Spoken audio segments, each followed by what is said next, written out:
Podcast. Assalamualaikum warahmatullahi wabarakatuh. Alhamdulillah kembali lagi dalam Borak Berdua Podcast dan kali ini kita kembali dalam episod yang ke-14. Yeay, Alhamdulillah. Okay, so Alhamdulillah untuk episod kali ini, kalau you all tengok baju yang aku pakai ni adalah abaya, pashmina abaya dari Zewar Side. So kita nak ucapkan terima kasih kepada Zewar Side sebab selalu sponsor saya, abaya-abaya saya yang cantik-cantik. So you all yang teringin nak pakai abaya, teringin nak pakai kaftan ke, atau baju-baju yang orang kata sopan tapi nak harga yang mampu milik, insya-Allah you all boleh cari dekat Zewar Side. So actually Zewar Side ni dah ada dua cawangan lah. Yang pertama dekat My Town Cheras level 2 dan yang kedua di Nirwana Commercial Center Ampang. So you all boleh follow Zewar Side _my di mana-mana media sosial mereka. So you all boleh follow dan tengoklah mana yang you all berkenan di hati. Sebab selalunya kalau saya pakai, mesti orang akan tanya, beli kat mana, pakai baju ni dari mana, and so on kan. Sebab aku yakin ramai je antara mereka muslimat dekat luar sana yang teringin nak pakai abaya. Sebab sekarang ni abaya ni orang kata bukan pakaian. Dia in. Ya, dia tengah in dan nak pakai hari-hari pun boleh, tak ada masalah. And memang abaya adalah pakaian yang memang saya selesa pakai untuk harian. Macam tu. Kadang-kadang bukan apa tau. Dia dah macam dah ambil, dah pakai jeans kan, lepas tu tengok pula baju-baju lain kan. End up saya ambil abaya juga. Sebab biasanya kalau macam Akmas ni pun kalau pakai abaya, memang inner saya akan pakai casual, denim ke shirt ke, it's up to you guys kan. So luar outer tu kita pakai abaya. Alright, so boleh dapatkan di Zewar Side. Alright, so sayang. Ya, sayang. Okay, so episod kali ni macam yang I dah share kan, still berkenaan dengan rumah tangga sebab kita punya tagline adalah ini pengalaman kami. Untuk episod kali ni kita lebih kepada episod berkenaan dengan anak-anak. Okay. Right, okay. So ada dua yang saya baca berkenaan dengan parenting di thread seperti biasa. Okay, so yang ini saya rasa adalah antara yang boleh kita share kan. Dia agak panjang, mungkin saya yang boleh dengar dan kalau ada apa-apa question in between tu just ask, insyaAllah. Okay, ibu ayah, please jangan discuss perkara-perkara yang saya nak kongsikan ni depan anak-anak kita. Saya share supaya kita sama-sama belajar. Risau kadang-kadang kita memang tak perasan pun. Antara benda yang kita sangat kena jaga depan anak-anak, mengkritik pasangan sendiri. Yang pertama, contoh abah kamu ni memang macam tu, mak kamu ni susah nak cakap, ayah kamu tak pernah fikir, umi kamu ni asyik emosi aja. Mungkin pada kita tu cuma luahan, tapi pada anak, benda ni boleh buat mereka keliru. Sebab anak sayang dua-dua. Bila ibu bercakap buruk tentang ayah atau ayah menjatuhkan ibu dengan kata-kata yang menyakitkan, anak akan keliru. Oh, rupanya orang yang kita sayang pun boleh direndahkan macam ni. Ataupun mungkin anak akan berfikir, rupanya normal dia bercakap kasar tentang orang yang kita cinta. Sebab mereka belum mampu faham konflik orang dewasa. Yang mereka tahu, dua orang yang paling penting dalam hidup mereka sedang saling melukakan. Lama-lama anak bukan cuma hilang rasa selamat, mereka juga mungkin belajar cara untuk salah tentang cinta. Cinta boleh disindir, diperli, boleh jatuhkan dengan kata-kata yang menyakitkan. Yang kedua, masalah duit yang terlalu menakutkan. Bukan tak boleh ajar anak berjimat, bukan tak boleh ajar anak hidup sederhana, itu sangat penting. Tapi hati-hati kalau selalu cakap depan anak, kita tak ada duit. Macam mana nak hidup ni? Semua benda tak cukup. Susah betul hidup macam ni. Anak kecil belum faham bil, hutang, komitmen dan tekanan hidup orang dewasa. Yang mereka faham cuma takut mereka akan rasa mereka adalah beban, menyusahkan dan tak selamat. Ajar realiti tapi jangan takutkan mereka. Boleh didik mereka dengan ingatkan mereka, kita berjimat dulu ya. Kita beli yang perlu dulu atau insya-Allah Allah cukupkan. Rezeki Allah luas, kita usaha sama-sama. Yang ketiga, konflik keluarga dan gosip orang dewasa. Kadang-kadang kita marah mertua, ipar, adik-beradik, marah keluarga sebelah sana, tapi anak-anak tak patut jadi tempat kita curah semua cerita. Mereka bukan kaunselor keluarga sebab orang yang kita tengah marah tu mungkin orang yang anak kita sayang. Bila anak selalu mendengar cerita buruk tentang keluarga, mereka akan keliru. Nak sayang nenek, pakcik-pakcik rasa bersalah. Nak hormat ayah, takut ibu terasa. Nak sayang ibu, takut ayah terluka. Nombor 4, isu rumah tangga yang terlalu peribadi. Ada perkara dalam perkahwinan yang memang kena ada sempadan. Contohnya aib pasangan. Oh, sayang, you kan. You suka tahu aibkan aib. Tak baik tau. Tak boleh tahulah tiba. Okey, contohnya aib pasangan, konflik bilik tidur, kekecewaan suami isteri, pertengkaran yang terlalu dalam, luka yang belum selesai. Anak-anak tak perlu tahu semua tu. Ingat, anak bukan kaunselor kita, anak bukan tempat kita cari sokongan untuk lawan pasangan, anak bukan emotional support system untuk masalah orang dewasa. Kadang-kadang kita rasa anak aku matang, dia faham. Tapi matang sebab terpaksa. Bukan satu yang boleh dibanggakan.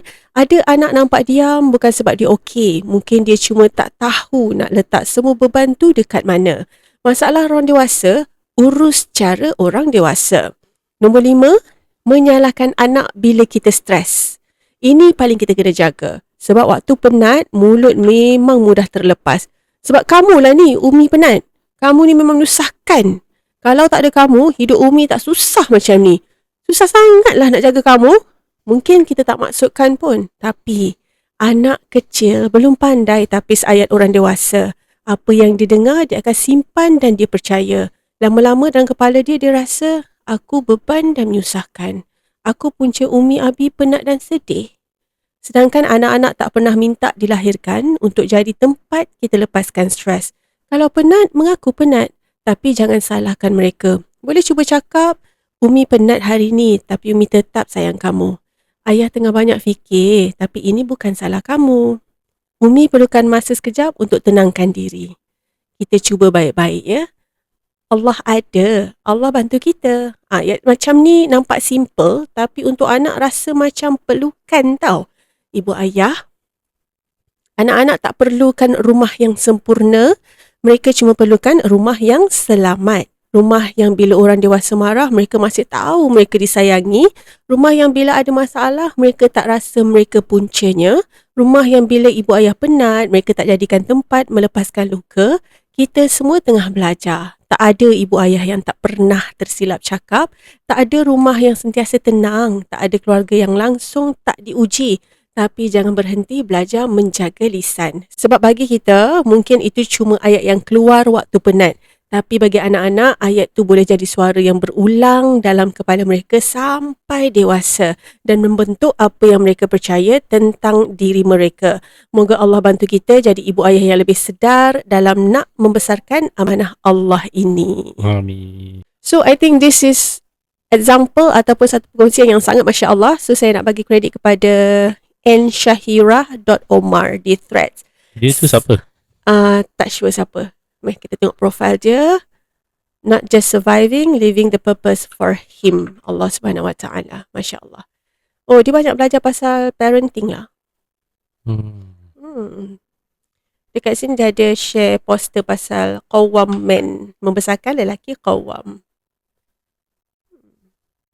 Okay, kejap saya follow dia. Okay, dan follow Syahirah Omar, Masya Allah. Terima kasih Puan Syahirah di atas perkongsian ni. Sangat Masya Allah. Dan yes, maksudnya kenapa kita nak bercerita tentang anak-anak? Sebab kadang-kadang kita ibu ayah terlepas pandang berkenaan dengan isu-isu macam ni lah. Maksudnya bila dengan anak-anak kita kurang cakna dan kita kurang sedar. Tak dinafikan kita manusia dan saya sendiri pun kadang-kadang terlepas. But at the end, kita kena cepat-cepat sedar dan kita kena cepat-cepat perbaiki keadaan supaya tidak menjadi lebih buruk lah kan, especially masa, kalau to be honest, as a parents yang masa baru bergelar ibu, masa first baby lah, boleh dikatakan macam Awatif adalah anak sulung yang menjadikan saya seorang ibu dan banyak mengajar saya, yang mana waktu tu umur berapa, 27 macam tu, memang kurang sabar sikit kan. Kalau fikir-fikir balik, memang saya akan rasa sedih lah. Tak boleh cakap. Teruskanlah. Tak boleh cakap pasal anak je, mesti kita nak nangis. Alah, kita tak ada tisu. Ada tisu? Tak ada. Habis. Apa comment your comment about the sharing just now? Cakap orang putih. Wah. Sebab kalau saya cakap orang putih, Farid dia lebih cepat pick up. Kalau saya cakap bahasa Melayu, dia macam kena fikir, dia kena macam tu, translate ke English. Ya. Betul kan? Okay, teruskan. Ya Allah, ya Tuhan. Ya Allah. Okay. Ah, satu penulisan yang bagus dan perkongsian yang um, bermanfaat. Um, Kadang-kadang kita kena tengok siapa yang tulis. Tapi kadang-kadang kita ambil je apa yang ditulis tu. I mean, orang selalu cakap don't shoot the messenger. So ambil gist ataupun ambil intipati penulisan tu lah. Which bagi I rasa bagus lah. Banyak nasihat-nasihat yang boleh diikuti, boleh dijadikan teladan, kerana which I suka dia cakap kita tak perlu menyediakan rumah yang Sempurna. tapi dia Perlukan rumah yang selamat. Rumah yang selamat. So betul lah tu, cumanya we need to understand, kena faham apa maksud rumah yang selamat. So dia mungkin different orang akan mempunyai definisi yang berbeza lah. Tapi untuk bagi I rasa rumah ataupun ruang yang selamat tu adalah anak-anak tidak berfikir yang tak sepatutnya lah. Maknanya bila dia dengar parent bercakap, dia faham apa yang dicakapkan, and then bukannya yang dia interpret sendiri. Especially parent kena tahu anak-anak dah biasa berborak ataupun bercerita tentang apa. Adakah topik itu dia dah faham ataupun topik itu topik baru. Kalau topik itu topik baru, mungkin dia akan membuat konklusi sendiri. Dia buat interpretation dia sendiri. So mungkin betul, mungkin salah. So kena make sure betul lah. Contoh, kalau macam awal-awal dia cakap jangan mengata pasangan apa semua. Kadang-kadang setengah pasangan tu dia memang jenis suka bergurau. And then kalau anak-anak masih belum tahu yang parent tu jenis bergurau macam tu, dan dia akan interpret macam yang ditulis tadilah, serius. Boleh mengata orang, boleh menyakiti pasangan. Tapi kalau dia dah tahu parent dia memang jenis jokes around, so that should be okay lah. Tapi masih lagi kena jaga batas-batas dia lah. Ataupun perkara-perkara ataupun topik yang sensitif.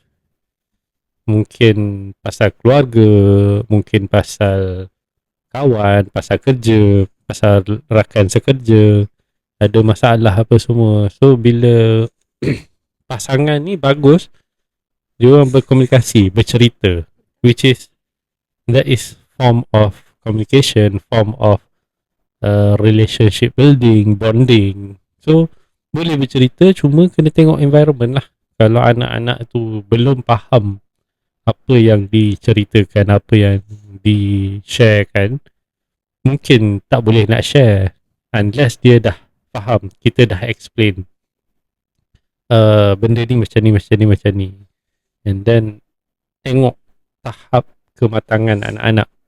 Kalau anak tu memang dah boleh faham, okey lah. Tapi kalau anak-anak tu masih lagi macam ni, budak-budak handsome macam ni, so dia kena pandai baca environment, tengok level anak dan environment dan topik tu sendirilah. So begitulah. you rasa apa? Let me ask you a question, okay? When you listen to mommy and daddy talking, do you understand, or do you understand what we are talking about, or you completely don't know? Don't know because you speak Melayu. Okay lah, bye. Nanti kita masuk lawak next episode. Alah, itu pun masalah juga. Yeah. Alah, anak aku ni. Win lah. Ada punchline lah. Alah, ya Rabbi ya Rasul. Okay. Okay, so we masuk balik topik yang tadi kan. Okay. So macam for us, kita anak-anak dah tahu kita punya conversation macam mana. Anak-anak dah tahu kita punya perangai macam mana. Because sometimes kita gurau ke, kita bercakap ke, we always kita tak ada sorok depan anak-anak lah, but kita tahu the limit. As a parents, we know apa limit dia. Kita tak boleh lah main belasah aja semua benda kan. It's like that. And then another thing is dia dia macam mana, sometimes anak-anak ni dia tahu tau, kalau tak jadi pada dia pun tapi terjadi pada orang lain, dia tahu benda tu tak sepatutnya berlaku. As a budak ataupun contoh macam Awatif lah. Awatif dengan Fayaz dia sangat berbeza. Awatif dia sangat matang yang sangat cepat. So bila dia nampak sesuatu perkara yang berlaku pada kawan dia ke kan siapa-siapa, dia akan straight away cakap dengan saya dia feel bad about it. Walaupun benda tu tak jadi kat dia, tapi bila dia dengar, dia pun boleh terasa. Apatah lagi anak tersebut. Faham tak maksud saya? So benda-benda macam tu selalunya as a parents kita kena ambil tahu. Maksudnya bukan tak boleh marah anak. Of course kadang-kadang orang cakap macam anak aku suka hati aku lah, aku nak marah dia ke apa, aku nak ajar dia. Maybe dia akan cakap macam tu. But kita kena faham, saya boleh cakapkan macam zaman kita dengan zaman sekarang berbeza. Cara macam mana mak ayah kita didik kita dulu mungkin guna getah paip, guna tali pinggang. But cara tu dah tak boleh gunakan untuk anak-anak zaman sekarang. Dia ada cara lain yang mungkin kita boleh gunakan. That's why kadang-kadang especially Awatif lah, macam tadi baru je dia tanya contoh macam sebab dia baru lepas habis dia punya hadas, dia punya haid kan. So macam saya cakap suruh mandi. Lepas tu dia kata macam lelaki akan ada juga tak mandi hadas. Saya cakap yes of course. Cakap macam tu. Lepas tu dia kata tapi waktu bila? So saya akan cakap biasanya kalau dia balik, pertama kali dia balik dia akan mengeluarkan air mani. So waktu tu dia kena mandi. Yang kedua adalah sewaktu suami isteri bersama dan dia akan kena mandi. Maksudnya macam tu. So dia faham benda tu. Kadang-kadang mungkin ada parents yang macam tak perlu tahulah, kecil lagi contohkan. But benda-benda macam tu cakap je lah. Kita share je dengan anak-anak. Macam tu lah maksudnya. Tapi cara yang betul dan penyampaian yang betul, itu adalah cara saya bagaimana saya berkomunikasi dengan anak-anak. Dan saya setuju bila semua tu contohnya jangan cerita pasal family depan Faris. Kadang-kadang selalulah contoh macam kadang-kadang saya nak share ke, nak cerita kat dia, ada anak-anak dia macam not now. Macam tu lah, dia macam tu lah. So kadang-kadang kita macam yelah, kita macam nak share sangat dengan suami kan. Kadang-kadang lupa anak ada kat belakang dalam kereta kan. So cakap, yang kita tak ni macam not now. Macam tu lah. Bukan, maksudnya Faris akan ingatkan bukan depan anak. Which is good. Macam tu kan. Because Baik, you boleh terima. Kenapa tak boleh terima pula? Kalau you dulu you merajuk. Ya. Ush, mau nak share, tak nak share lah. Oh, lagi satu kan, jangan terkejut sebab ada Terkejut dah. parents, lagi satu kalau bergaduh, jangan gaduh depan anak-anak. Because ini memang Awatif sendiri yang share dengan saya. Ni cerita lama lah. Kawan dia hantar video, dia record sendiri video, dia duduk kat belakang, kerusi belakang passenger. The parents tengah gaduh, so dia record dan dia hantar dekat dalam grup kawan-kawan dia tahu. Dia kata the same thing happen, something like that. So which is maknanya mungkin dia pernah share, dia pernah ceritakan dekat kawan-kawan dia yang lain apa yang jadi tentang parents dia. So kesian tau, macam, dan Awati tunjuk kat saya, mami tengok ni, kesian dia, parents dia gaduh, you know that kind of thing. Macam dia akan kacau emosi anak-anak tu dan anak-anak akan trauma tau kan sayang. Betul. Contohlah macam macam kita sendiri as a parents, mungkin kadang-kadang kita terlepas macam cara you sendiri, how you do it ataupun how you handle the situation. Sebab macam saya dengan Farid, anak-anak tak takut dengan saya, anak-anak lebih takut dengan Farid. Yes, saya kan bunga. Hai bunga. Sweet tak I panggil bunga. Geram je. Bunga tahu apa kan? Bunga ni dia terinspirasi daripada bahasa-bahasa ataupun lenggok-lenggok Indonesia lah. Indonesia kan dia suka campur-campur kan. Bangan, Salfok. salfok kan. Salah fokus. Ataupun apa lagi Adalah, tak ingat lah. So semua tahu kan dia campur dua perkataan dia. Jadi ikut suka dia lah. Kadang-kadang dia ambil yang Dia suka depan, combine. depan dengan depan, kadang-kadang depan dengan belakang, kadang-kadang belakang dengan depan. So dia macam ikut suka dia. So ni pun sama lah juga. Bunga, hai bunga. Sebab apa? Sebab mami kat rumah ni adalah ibu singa. Tak baik tau. Okay, so saya dengan Farid memang anak tak takut sangat dengan saya lah. Macam contoh macam kalau saya cakap Fayaz, kalau apa-apa kalau cakap Fayaz, saya akan gunakan nama Farid. Fayaz, you better go solat now, if not Daddy akan datang cari you. Dia akan bangun. Tapi kalau saya cakap macam Fayaz, go solat 10 kali.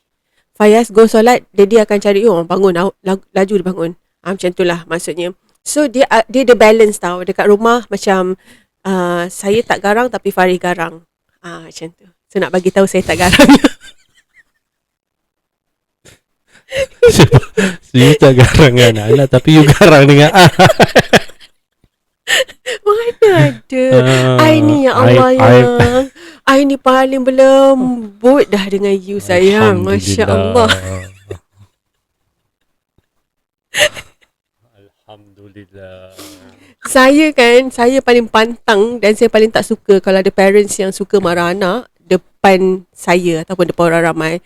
Itu saya paling tak suka. Macam tu. Kau nak marah anak kau boleh, tapi bukan depan public, bukan depan orang, lagi-lagi menjerit-jerit. It's like macam macam tu lah. Macam sabar je lah. Macam saya macam tu lah. So macam saya akan terus macam, ya you tahu tak? Macam tu lah. Saya terus akan macam kepoci dengan suami saya kan. Macam tu. Tapi parents tolonglah, especially mak-mak kan, kalau nak marah anak bukan depan public. Dan kalau termarah anak pun, macam contoh macam saya kan, kalau termarah anak-anak saya, biasanya saya akan pergi balik dan saya akan pujuk dan saya akan explain balik kenapa saya marah dan kenapa saya buat macam tu. It's always like that. But Alhamdulillah, saya rasa 2-3 tahun ni dah macam dah tak marah dah anak-anak.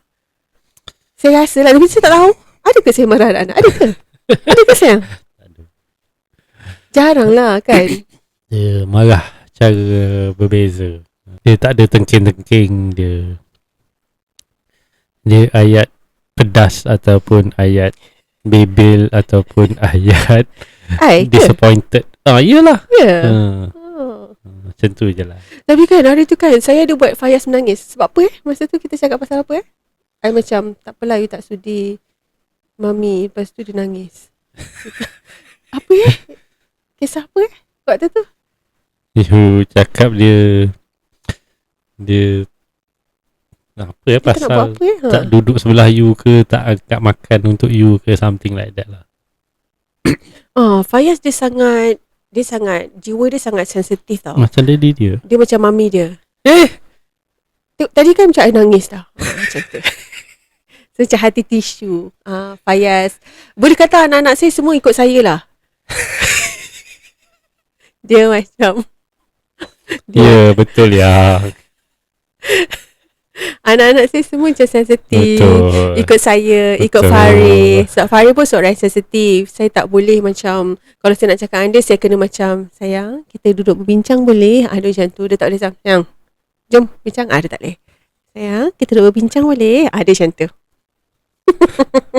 Betul. Okay, so ada satu hari tu saya tak ingat lah macam mana. So macam saya cakap dengan Fayaz, adalah benda yang dia buat, Bergurau. saya bergurau je. Benda tu dia tak melibatkan saya. So saya macam sampai hati Fayaz, tak nak dengan mami, tak nak buat ni dengan mami, something like that. Dia nangis ya. Dia nangis. Saya macam alamak saya dah panik dah. Lepas tu saya terus macam, Fayaz sini mami gurau je, bukan je mami cakap betul-betul. Ya Allah, dia nangis ya. Lepas tu terus aku takut dia nak gurau macam tu dengan dia. Aduh. So yes, so far macam okay lah, but still okay. Dorang anak-anak suka sembang kan. Dia kena tengok tau, kalau anak-anak suka nak sembang dengan kita, suka nak share dengan kita, itu adalah satu tanda yang baik. Makna kata kita ni pendengar yang setia. Saya selalu cakap dengan Farid, saya cakap macam anak-anak ni jadi macam kawan. Kita boleh sembang, kita boleh cakap, dia boleh share macam-macam. That's why anak-anak saya, Alhamdulillah, Allahumma barik, suka sembang. Balik sekolah dia akan sembang. Daddy dia pun akan tanya, hari ni drama apa kat sekolah? You know, something like that. So Tapi peringatan, Mm-mm. zaman sekarang ni, peringatan untuk I, untuk you dan untuk semua lah. Kenapa untuk Ayu gelak? Tak adalah, you dengar lah dulu peringatan apa. Zaman sekarang ni kan banyak phone, semua dengan phone, and then addiction dengan phone tu very very strong. Mungkin alasan yang diberikan tu betul, ataupun sekadar alasan ke, itu sendiri masing-masing punya tepuk dada tanya diri sendirilah. Okay. So kalau dapat anak-anak yang suka share, Alhamdulillah. Cumanya jangan sia-siakan ataupun jangan khianati that bond, that trust for them to talk to us. So bila dia orang berborak, especially bila kita sibuk dengan phone, kalau phone tu boleh letaklah dulu dan layan betul-betul. Jangan don't biasakan ataupun mengajar secara tak sengaja dekat anak-anak yang boleh bercakap dengan orang, boleh berkomunikasi ataupun berinteraksi dengan orang sambil main dengan phone. So that is to me not healthy lah. So kalau dia berborak ke apa semua ke, letak dulu phone, tutup dulu. Kalau tak urgent untuk kita reply message ke apa ke, kalau anak-anak tanya ke, then fokus, dengar dan jawab soalan-soalan diorang, and then borak dengan diorang. Jangan, especially banyak je yang sekadar scroll social media. To me, scrolling social media is far less important than having a conversation dengan anak-anak ataupun dengan orang yang ada physically. So sampai, especially for those yang scrolling tu sampai tak fokus pun soalan anak-anak ataupun soalan orang-orang yang di sekeliling. So that is so not healthy. So peringatan lah untuk diri sendiri dan kita semua. Let's try to have a better self-control in term of our addiction to the phone. So peringatan lah, especially di zaman sekarang. InsyaAllah, terima kasih. I know you selalu tegur I benda tu. Saya rasa dia kata untuk you. Okay, thank you sayang for the advice. Very good one. Okay, anything lagi you nak tambah? Tak ada. Berkenaan dengan topik parents dan anak-anak?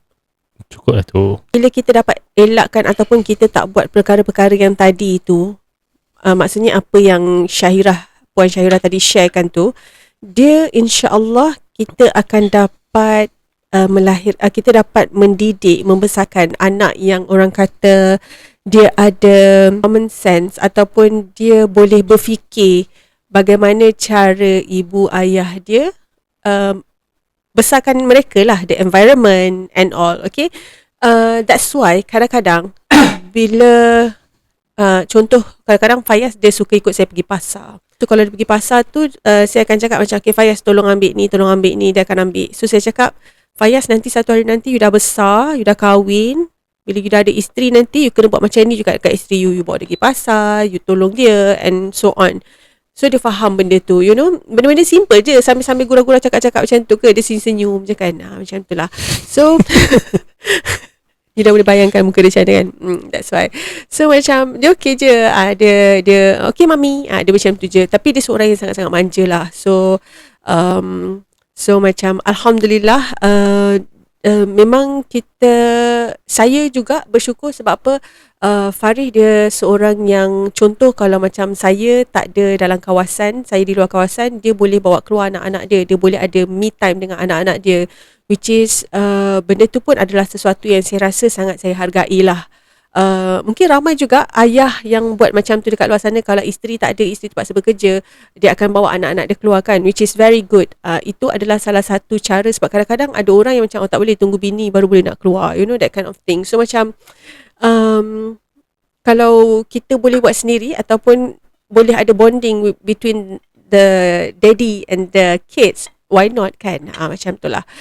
So alhamdulillah, I think itu saja kot perkongsian untuk kali ni. Thank you so much guys for tuning into Borak Berdua Podcast, episod yang ke-14. Alright, so thank you again sayang for your sharing, and thank you guys for tuning again Borak Berdua Podcast episod yang ke-14. And thank you again untuk Zewar Side kerana sponsor baju-baju saya, abaya-abaya saya. And insyaAllah kita jumpa lagi dalam episod yang akan datang. Assalamualaikum warahmatullahi wabarakatuh. Bye-bye. Waalaikumsalam.